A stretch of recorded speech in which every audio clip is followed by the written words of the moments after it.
32-year కోమాలో ఉన్న అమ్మాయి ఇంటికి వాకింగ్ చేస్తూ వెళ్ళిపోతుంది.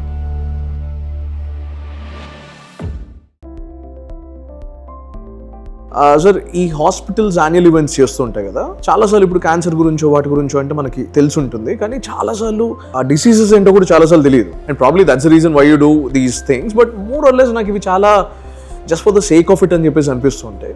And I've heard you are also doing something with respect to your department. Can you tell me the reason why is it so important? Yes Sameer, ఈ hematology conference గురించి మీరు చెప్పేది Deccan hematology, it's national hematology conference. నీకు ఒక incidents చెప్తాను. Yes sir. దాని తర్వాత నువ్వు డిసైడ్ చేయు ఇలాంటి అవేర్నెస్ కాన్ఫరెన్సెస్ మన తెలుగు రాష్ట్రంలో అవసరమా లేదా. షూర్. ఒక యంగ్ 32-year అమ్మాయి 2014లో ఐసీయూలో కోమాలో అడ్మిట్ ఉంది. అప్పట్లో ప్లేట్లెట్ చాలా క్రిటికల్గా లో ఉన్న వల్ల నన్ను పిలిచారు. ఐసీయూ టీం అన్ని ప్రయత్నాలు చేసినా కూడా పేషెంట్ అసలు రికవర్ అవ్వలేని పరిస్థితిలో ప్లేట్లెట్ తక్కువగా ఉన్న వల్ల నేను చూస్తే సింపుల్, అది చెప్తారు కదా, devil lies in the details. So simple CBC test చూసి పెరిఫరల్ స్మియర్ ఎగ్జామినేషన్లో సిస్టోసైట్స్ అంటే బ్రోకన్ ఆర్బీసీ చూశాక ఒక ప్రాణాంతకమైన కండిషన్ టీటీపీ అని డయాగ్నోసిస్ చేసి just 5 days of plasma exchange, plasma మార్చడం.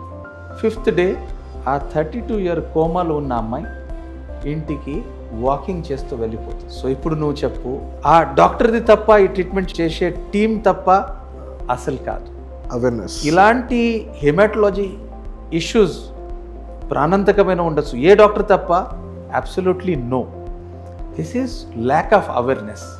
హెమటాలజీ అవగాహన పెంచడానికి we have started this Deccan హెమాటలింగ్.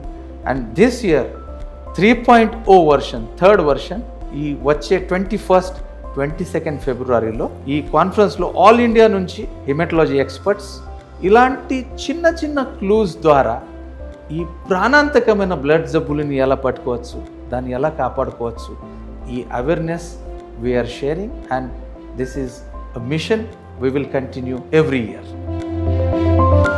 If you found this video useful, like, comment, and subscribe for more health updates.